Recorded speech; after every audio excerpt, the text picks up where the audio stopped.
Welcome to the fourth video in the Bleach Worldbuilding Series. We are looking at all the different races that exist within the different realms, their respective power systems, and just the world building in general. Previously we looked at hollows, before that we broke down the Shinigami, and today I will be explaining everything you need to know about the race of Quincy. Much like the hollows, the origin of the race of Quincy's is unknown. Isshin claimed that Yhwach began the Quincy and that his blood flows in every Quincy. However, we know this to be untrue based on Bazby's words in his flashback. To further supplement this idea, the Soul King is described as a being of all races excluding only the hollows in the Can't Fear Your Own World novels. The Quincy, the Soul Reapers, and also the Fullbringers. It could be said that he is the ancestor of them all. He was a Quincy and also at the same time a Soul Reaper, and also just a normal person bearing countless abilities like a Fullbringer. Based on this statement, it seems the Soul King was the first ever Quincy, though his existence is far too complicated to refer to him as such. Rather, it is more fitting to say that all Quincy come from the Soul King, including his son,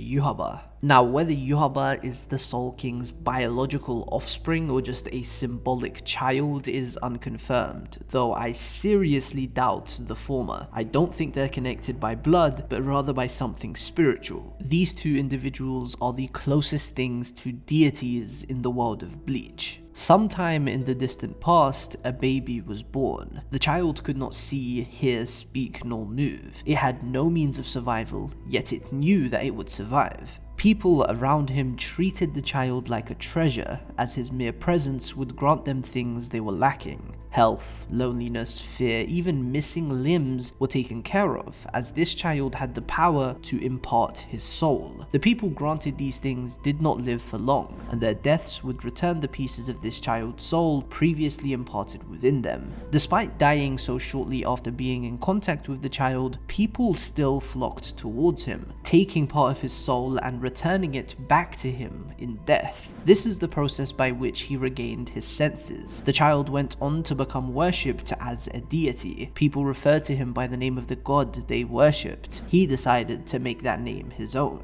This child is Yhwach. Every Quincy we meet in the story is governed by their father, the child I just mentioned, by Yhwach. He is the progenitor of the current generation of Quincy, whom they revere as their king, their lord. The blood of Yhwach flows within every Quincy. The relationship between Yhwach and his Quincy is characterized by contrast. All Quincy have the ability to gather reishi from their surroundings and turn it into their own power, whereas Yhwach, their majesty, has the opposite ability, to share his own power through his soul. Over 200 years after his birth, Yhwach had formed a kingdom of Quincy known as the Lichtreich in the human world. This is where he meets a child just like him, Jogaram Hashvald, another Quincy with the ability to impart pieces of his soul, who Yhwach refers to as his other half. The Sternritter were formed in preparation for the Quincy attack on Soul Society, and some unknown time after this, we arrive at the war that took place 1,000 years before the present. The war between Yhwach's kingdom and the Gote 13 led by Shigekuni Yamamoto. The Quincy were completely overpowered,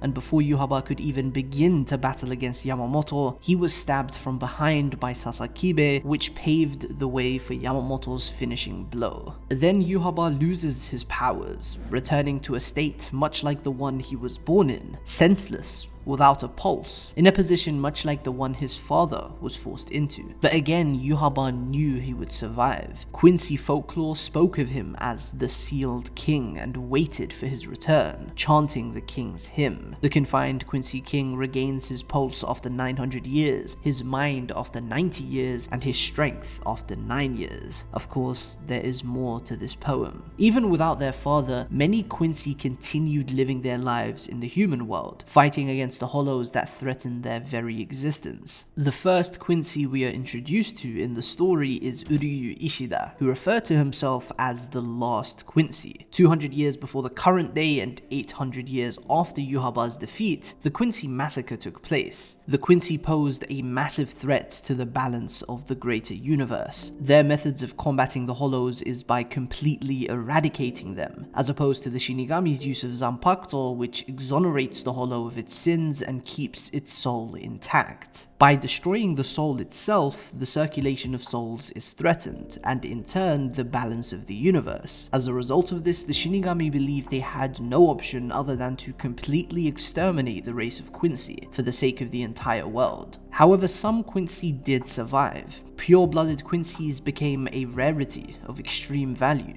So much so that their methods of dealing with hollows changed drastically. As seen in Everything But the Rain, they would let the Shinigami handle the hollows. Only if the Shinigami is killed will they involve themselves, and only with mixed blood Quincy, as a purebred Quincy's blood was considered too valuable. This is why Masaki, the last survivor of the Kurosaki clan, was taken in by the Ishida family and arranged to marry Ryuken. The Shinigami really did not treat the Quincy well, though it is a very complicated relationship between the two races. Uryu's grandfather Sorken was under constant surveillance from the Shinigami, and we can assume this was the case for every surviving Quincy, only excluding Yuhaba's close circle, who hid within the shadows awaiting his inevitable return to life. And that brings us to the Ashvalan, or consecration. As an extension of his ability to distribute pieces of his soul to others, Yuhaba can forcibly take the power of other Quincy. Once he regained his mind 9 years ago, he used this technique to redistribute the power of the Quincy. He selected all the Quincy he considered to be impure, including those with mixed blood, and took those powers and gave them to his loyal servants. This is one reason why the Sternritter are so powerful, and this is also what led to the deaths of Ichigo's mother Masaki and Uryu's mother Katagiri. But still, this doesn't explain why Uryu is referred to as the last Quincy. Not only is he mixed blood, which makes him impure in the eyes of other Quincy, but there's literally a living, pure blood Quincy in the form of none other than his father. There are a few ways to explain this. Firstly, in Uryu's mind, he's the last Quincy because his father despises the Quincy and gave up his powers a long time ago. Of course, both we and Uryu later find out that this isn't true, and in fact Ryuken is a far better fit for the title of the last Quincy. But then why does Yuhaba refer to Uryu as the last Quincy? Because Uryu is the only Quincy ever to have survived the Ashvalan, the consecration for all mixed blood and impure Quincy, thus making him the last Quincy, at least of the previous generation. 9 years following the Ashvalan, Yuhaba regains his power and is fully reborn, which brings us to chapter 480, the very beginning of Bleach's final arc, the 1000-Year Blood War.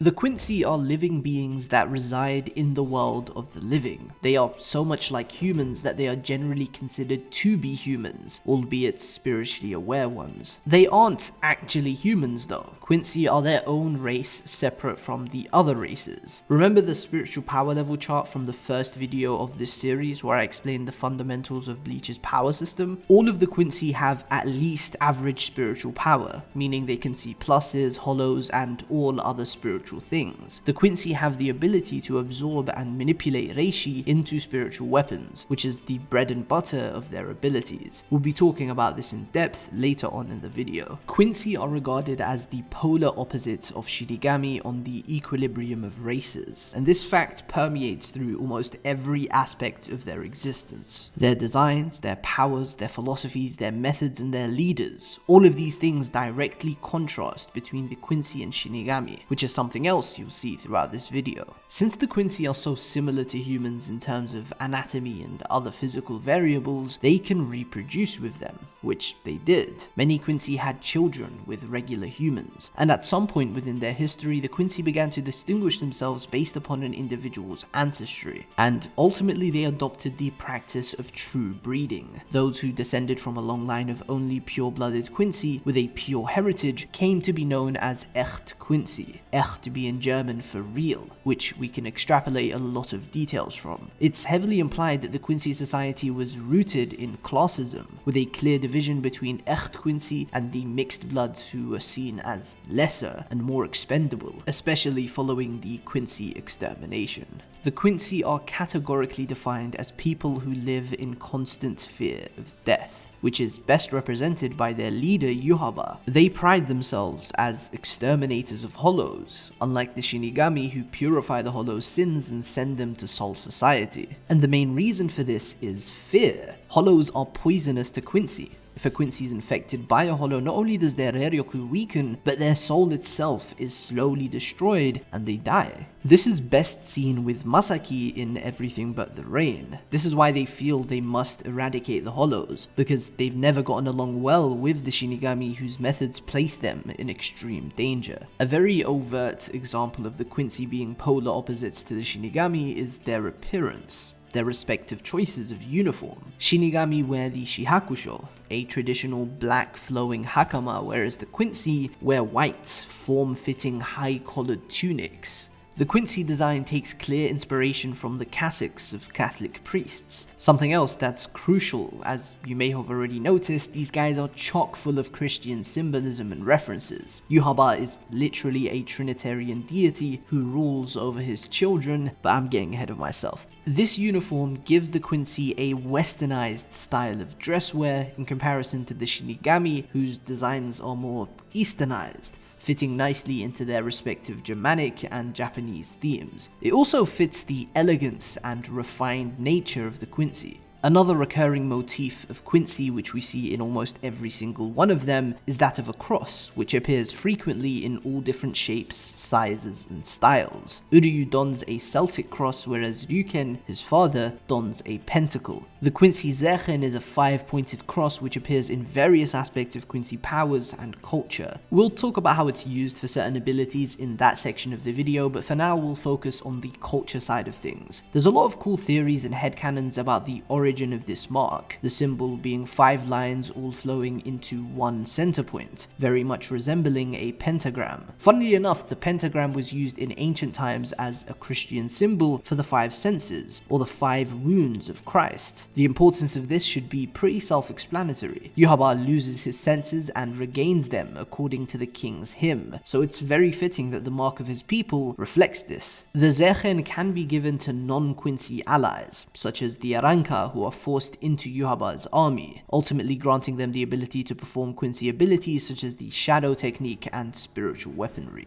Unlike the Hollows or the Shinigami, the Quincy do not have a designated realm for their entire race to reside in. They have settled all over the place over the course of history and the storyline of Bleach. Over 1,000 years ago, Yhwach formed the kingdom of Quincy named the Lichtreich in the human world, which extended to all the nearby countries. This kingdom was located in the northern territory of the planet, and since the human realm is a clear one-to-one copy of our planet, this is most likely referring to Europe. We know very little about the Lichtreich, given it only really shows up in Jugaram and Bazby's backstory, but this was Yhwach's first kingdom and home of his empire. Following their defeat against the Gotei 13, Yhwach's empire moves to Silburn and becomes the Wandenreich. Silburn is this large ice-encrusted palace that is used as the main base of operations for the Quincy, thus becoming their new kingdom. But where exactly is Silburn located? Literally within the shadow of the Serete, the shadow of the Soul Society. Silburn and the city surrounding it resides in a dimension within the Serete itself known as the Schattenberg.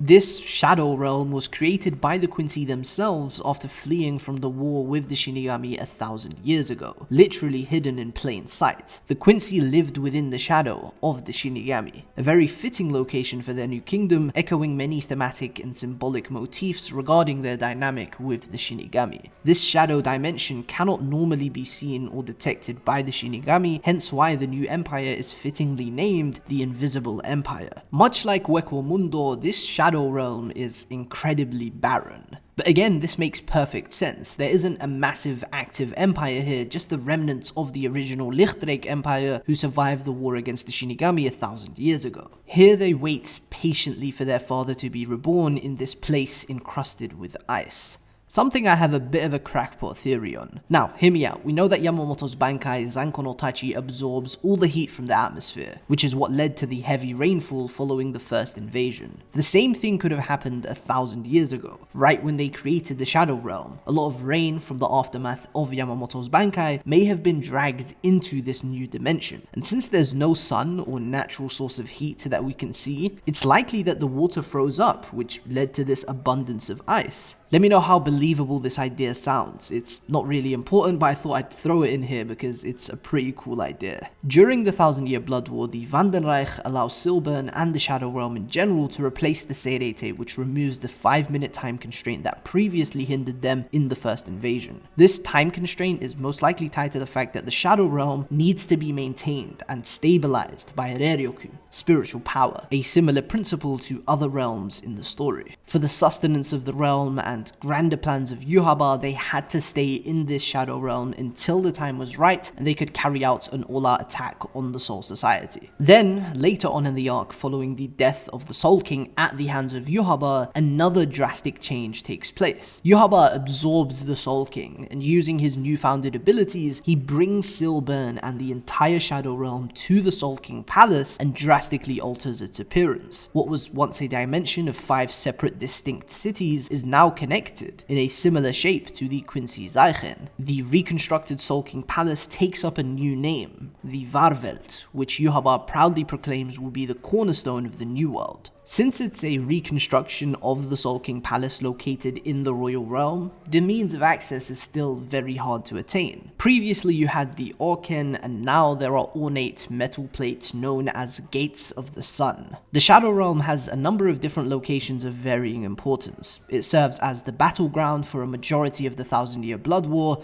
and it's a pretty cool looking one, given all the ice and abandoned buildings. In the Schattenberg there is the Wandenreich City, Harabel's prison room, the Silburn Assembly Hall, some very spacious hallways, a war room for Yhwach, guardian statues of unknown symbols, a throne room for Yhwach with a massive entrance that has a Quincy Zeichen on its door, and Yhwach's open air quarters. This was taken straight from the wiki, so if there's anything missing, let me know in the comment section, but I think that should be the main locations we see in the final arc. We only see Jugaram, Bambietta and Yhwach's private quarters, but we can assume that every member of the Sternritter has their own private area. We just didn't spend enough time outside of combat for Kubo to show us those areas. The Wandenreich also takes control over Hueco right at the start of the Blood War when Yhwach usurps Haribel, and they use the realm as a base of operations and also to take in the Arrancar to use as expendable soldiers. As far as Quincy world building goes, this is as much as we have for them. Finally, we arrive at Yhwach's empire, the Wandenreich and his military. Yhwach is the emperor and Jugaram is his advisor, who also serves as the substitute emperor whilst Yhwach sleeps. We'll talk about that a little more in the next section.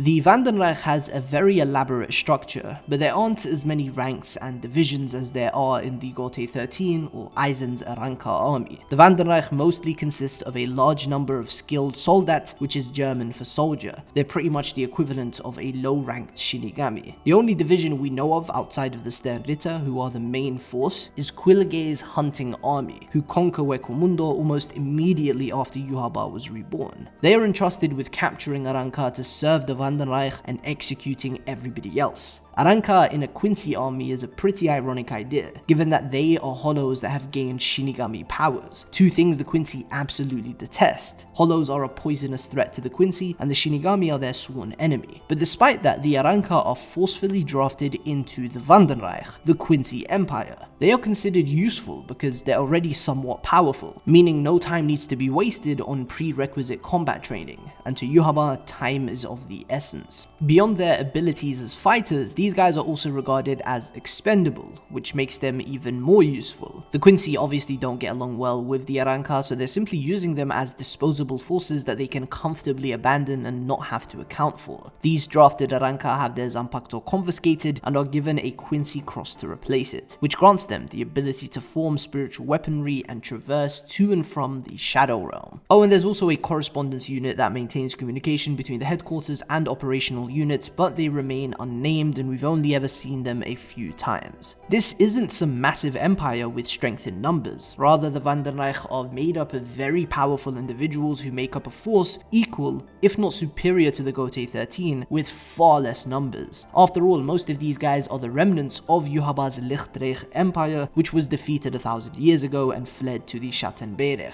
The reason they're so strong is because of the Ashvalen and redistribution of power, which is best seen in the main division of the Wandenreich, the Sternritter. The Sternritter are the lettered soldiers of Yhwach's military. Yuhaba's ability to share his soul and power to the Quincy is taken to another level with these guys. By directly engraving letters signifying abilities onto a Quincy's soul, Yuhaba is able to share an even deeper, more powerful soul to that Quincy, which makes a Sternritter. This process is known as an engraving ritual, which is activated by the Quincy drinking Yuhaba's blood. Upon the death of the Sternritter, that part of Yuhaba's soul that was bestowed upon them returns to him, bolstering his power. They are lettered from A to Z, and each have their own distinct epithet and unique ability known as a shrift that was bestowed on them. The term shrift refers to the letters of the alphabet that were designated to the Sternritter. These special Quincy were created 1,000 years ago specifically with the conquest of Soul Society in mind.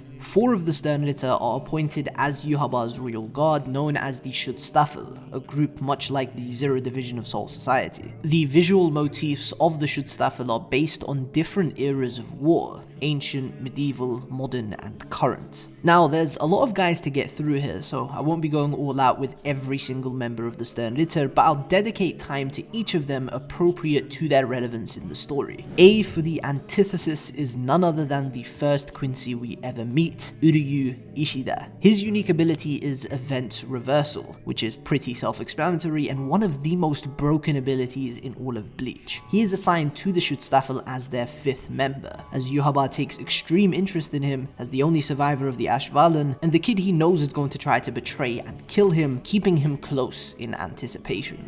B for the balance refers to Jugaram Hashvalt, with the ability of misfortune redirection. Jugaram can take the misfortune that occurs within his sphere of influence and disperse it to those who have experienced good fortune, which he believes maintains balance in the world. His spirit weapon is the Freund Shield, a strong and sturdy shield on his left arm, which displays a golden Quincy Zeichen. As the other half of Yuhaba and the only other Quincy with the power to share their own power, this is a very fitting ability for him. Jugaram is the Sternritter Grand Master, the highest ranked among them. Whilst Yuhaba is asleep, he serves as the substitute emperor of the Wandenreich, who gains Yuhaba's ability of the Almighty, allowing him to see into the future. However, unlike Yuhaba, he cannot alter the future. C for the compulsory refers to Panida Punkjas, the left hand of the Soul King who governs progress and a member of the Schutzstaffel. Fittingly, his ability is Evolution Governance. This essentially allows him to enhance himself and others at rapid rates in order to adapt and survive in combat situations. Panida is very proud of being a Quincy, which is a very interesting detail given that it stems from the Soul King. This fuels the idea that the Soul King is the progenitor of all Quincy and that there were in fact Quincy before the birth of Yuhaba. Panida represents the ancient era of war, as he resembles a bioweapon like a bacteria or fungi,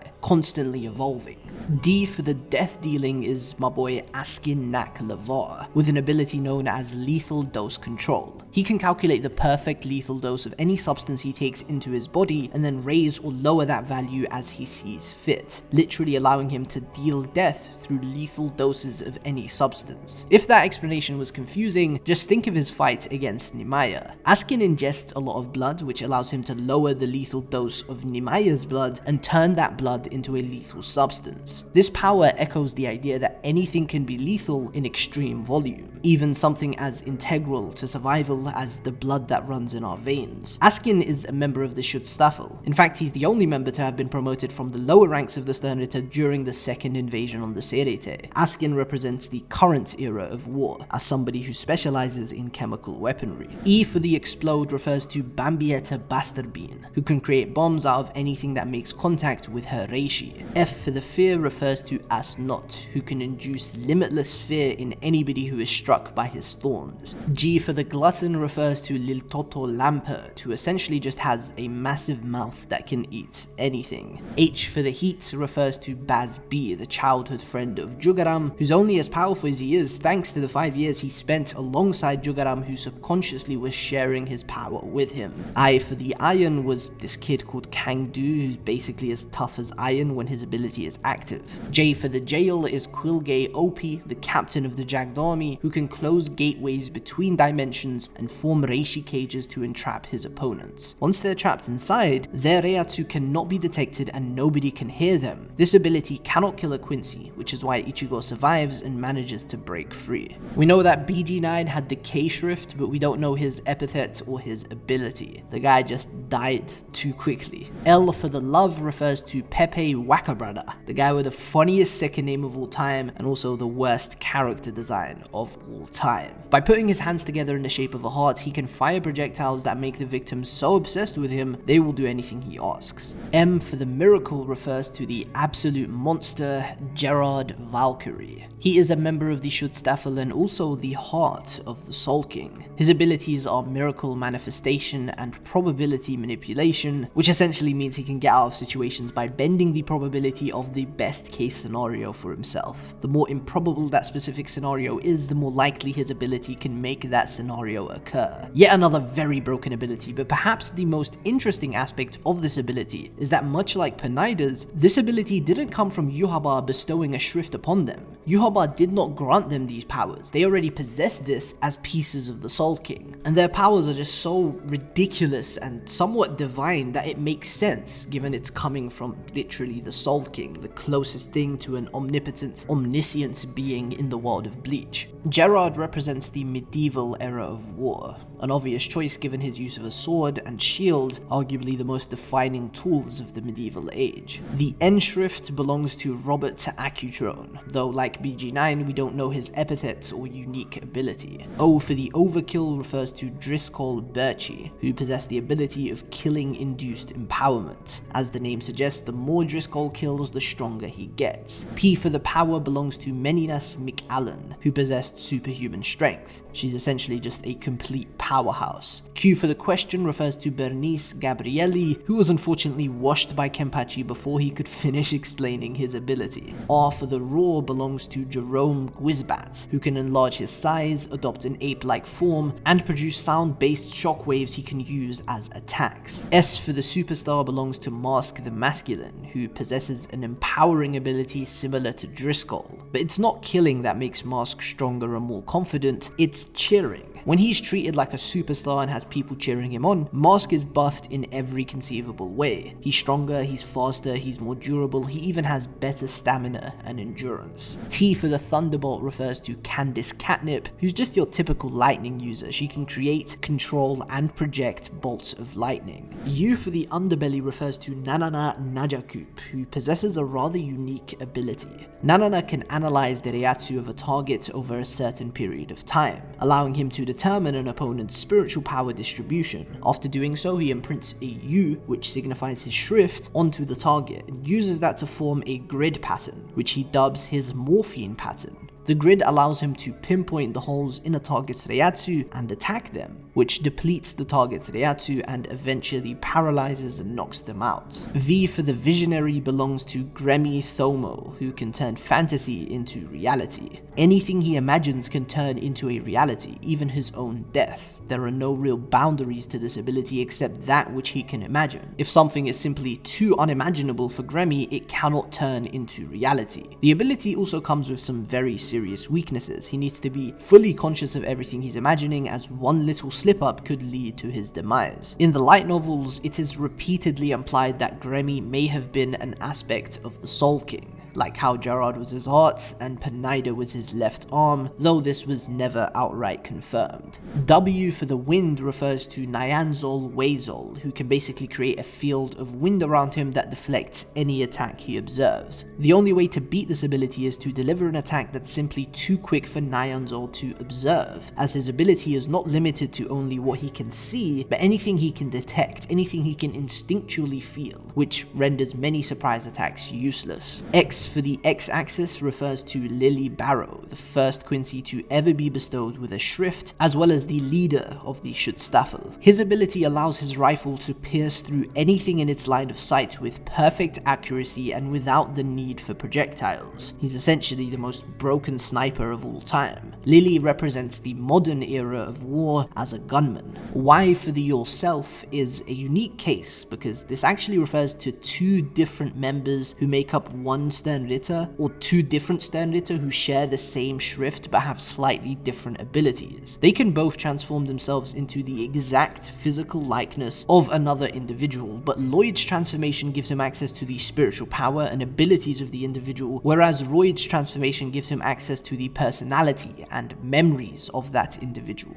And finally, Z for the zombie refers to Giselle Jewel, who possesses the ability of turning anybody who comes into contact with her blood into a corpse, a zombie, who will do whatever Giselle orders them to do. The amount of blood required to zombify someone depends on the strength of their Reiatsu. The stronger they are, the more of Giselle's blood is needed for the ability to take effect. The Quincy power system is built on a very simple foundation. Shinigami emit reishi from within themselves to use their powers, and Quincy absorb reishi from the outside atmosphere and emit that reishi to use their powers. The most common form of combat among the Quincy is archery. The Heilig Pfeil is the primary spiritual weapon formed and used by the Quincy. This is a perfect means of combat for them because their main enemy tends to be the Hollows, who are poisonous to them. By using arrows, they're able to maintain a distance when fighting the Hollows. Ginto are small containers which Quincy use to store their Reiryoku, and they use this Reiryoku as components in spellcasting, the Quincy equivalent to Shinigami Kido. Just like Kido, the effectiveness of these spells is dependent on the user, and they're activated by calling out various commands. We don't see too much of the Ginto spells over the course of the story, but there are a few techniques such as Heizen, Gritz, Volke, and the Sprenger. Hirenkyaku is an advanced Quincy movement technique which allows the user to move at high speed by riding a flow of reishi created below their feet. It is the Quincy equivalent to the Shinigami Shunpo and the Aranka Sonaido. However, the light novels establish that Hirenkyaku is superior to those two, given that it is energy efficient. Since it's a Quincy technique, it uses reishi from the surroundings rather than the inherent reishi of the user. Blut, which is literally German for blood, is a Quincy ability with three variations. Blut's Artery is an offensive variation which grants the user inhuman attack power. According to Quilgay, this technique is the only thing a non-Sternritter Quincy can depend on to damage a Bankai-wielding Shinigami.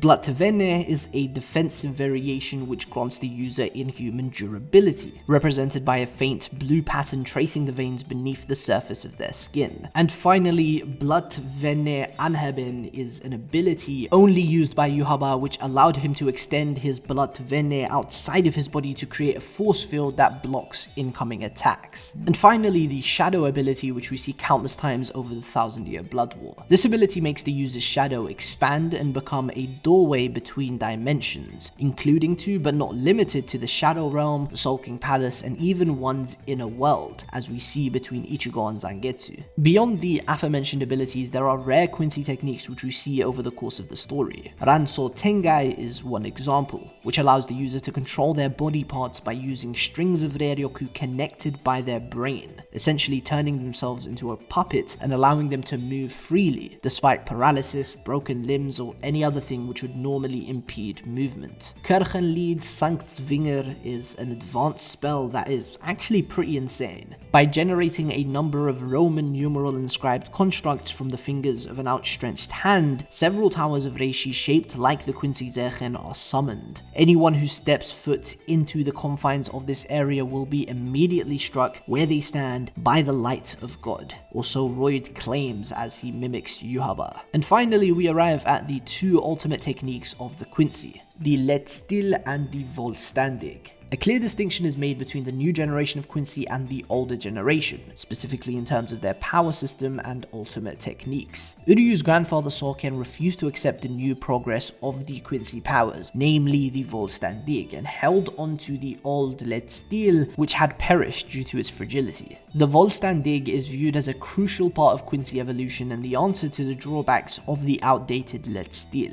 It takes on a variety of forms, but it has a constant angelic theme throughout, with wing-like reishi constructs and a star-like Quincy Zechen for a Heiligenschein. Heiligenschein. I'm not German, bro. I've been doing a pretty good job with these pronunciations, but this word right here, I don't know. But yeah, it's German for halo. A Quincy is unable to use their Vollständig while in possession of a Shinigami's Bankai, which is something we'll talk about a little later on. The Vollständig enhances everything about their power and is German for complete. These are Yuhaba's angels, and they have reached their peak while they're in this form. Let's still means something along the lines of final technique, and rather than Bankai, this is more like the Quincy equivalent to the Saigo no Getsuga Tensho, which Ichigo used to defeat Aizen. The reason Let's Still is outdated is because of its fragility. It has a massive drawback of losing your Quincy powers entirely, but it's definitely stronger than the Vollständig when it comes to sheer destructive power. Uryu using the Let's Still in Soul Society remains the absolute biggest jump in power we have ever seen in Bleach. The old generation of Quincy refer to their training as Seiren, and there's a location in the human realm known as Fünftfeld,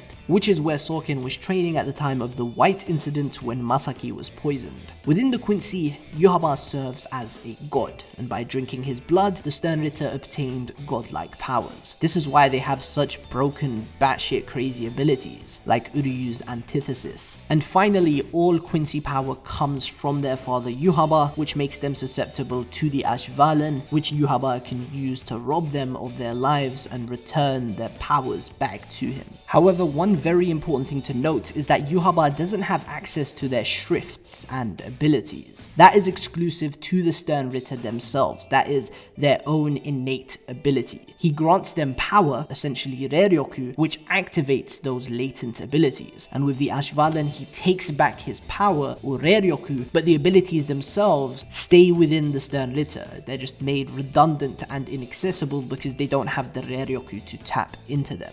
There's a bunch of equipment that is completely exclusive to the race of Quincy. The Quincy cross is the most prevalent example. It's a cross that only those who have inherited Quincy abilities and techniques are allowed to possess. It functions as the focus for a Quincy bow, known as a Heilig Bogen. This cross isn't always in a cross shape though, as seen in Ryuken's cross, which is a pentacle, and Uryu's most recent cross, which is also a pentacle. The Sanrei glove, or Leiden Hand, is a white glove that extends up the forearm for the older generation of Quincy. The newer generation and Wandenreich wear a black variant of the Sanrei glove, which extends only to the wrist and displays the Empire's symbol on the back. There are even other variations, such as Mask the Masculine's belt, which serves the same purpose as the normal Sanrei glove. This item significantly enhances a Quincy's power. It operates by repelling reishi, which makes the absorption of reishi far more difficult, thus functioning sort of like training weights. Sorkin refers to the mastery of the glove as the peak of Quincy power. Seal Schneider is the only Quincy weapon that has a blade, and it functions much like a chainsaw, with reishi making 3 million round trips per second around the edge of the blade. It's not a sword, but an arrow, the most powerful manifestation of the Quincy's fundamental combat method of gathering surrounding reishi. It can also collect reishi during combat by absorbing the opponent's attacks. Hollow baits are small, self-explanatory tablets. They are used by the Quincy to attract hollows, as the name obviously suggests. And finally, the Bankai plundering device. This was used by the Sternritter in the first invasion to steal the Bankai of several captains and ultimately destroy the Shinigami. The Wandenreich insignia is etched onto its surface, and when presented in the face of a Bankai, it emits 5 streams of energy that causes the Bankai to disintegrate and be absorbed, forming a ring which is sucked into the medallion. Pretty broken device, but it does come with some limitations. For example, while the device can steal any Bankai, in order to properly control it, the one who stole it must be sufficiently powerful, which is exactly why Roid didn't try to steal Yamamoto's Bankai. Another limitation is that while the device's owner is in possession of a Shinigami's Bankai, they're unable to activate their Vollständig, even if they're not using the stolen Bankai at the time. To use the medallion, an incantation must be chanted, which is on the screen right now. This incantation speaks of the water cycle, which has some interesting implications which I may dive into at a later date in another video. The process of stealing a Bankai is referred to as medalizing, as the device which sucks in the Bankai is a medallion.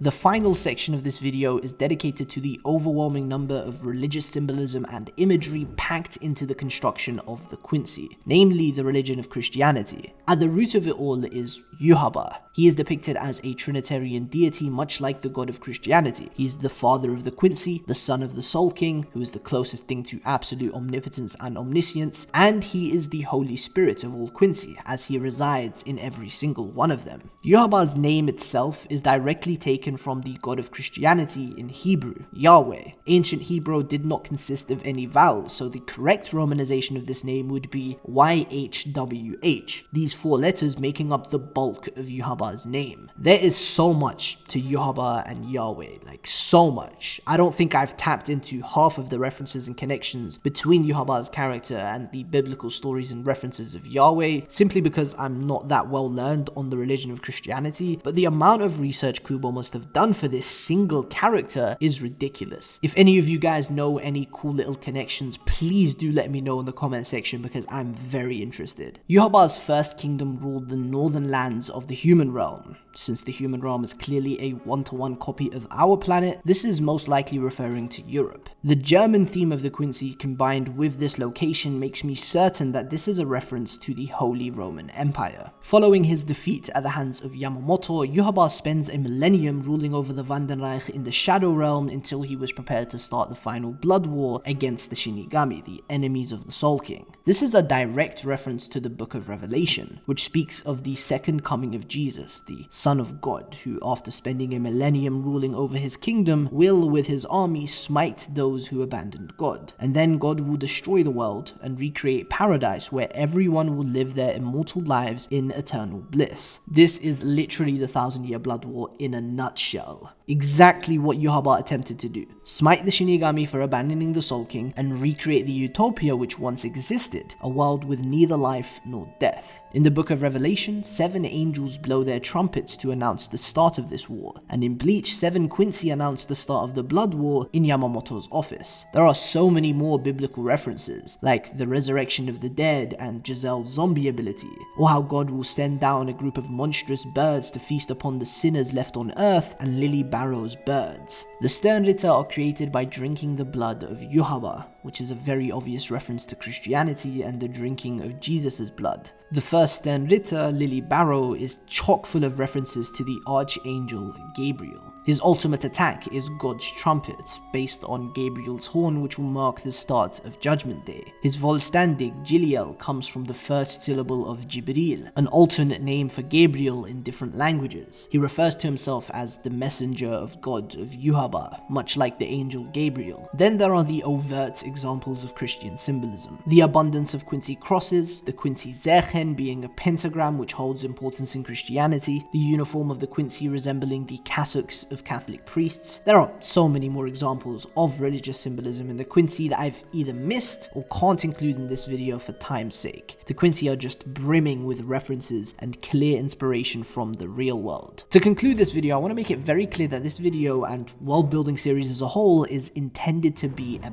breakdown. I've simply been explaining everything. I haven't even began to scratch the surface of how impressive all of these different elements are. I want this to be a series of videos I can put in a playlist that I can always refer to in the future when making analysis videos, which will make my future videos a lot more concise and less exposition heavy. I don't want to have to repeat basic explanations every single video, as I'm sure many of you watching already know those things. But for newer viewers and subscribers, or just people who don't know much about Bleach, I want there to be something easily accessible that will explain everything they need to know about the world building. I truly believe this story has some of the most impressive and underrated world building in anything I've ever seen. This series of videos has been eye-opening for me. It's been a learning process as much as it has been a creative process. By making these videos, I've learned so many different things about the different races and locations in Bleach's universe and how they all intersect. Everything coalesces so naturally and feeds back into the core ideas of the story just wonderfully. So even though these videos aren't performing so well and getting that many views in comparison to my other stuff, I am still very glad I am making them. It only serves to increase my love of Bleach, and that's a wonderful thing. With that being said though guys, thank you so much for watching, and I look forward to seeing you guys in 2 weeks where I explain everything you need to know about the Fullbringers.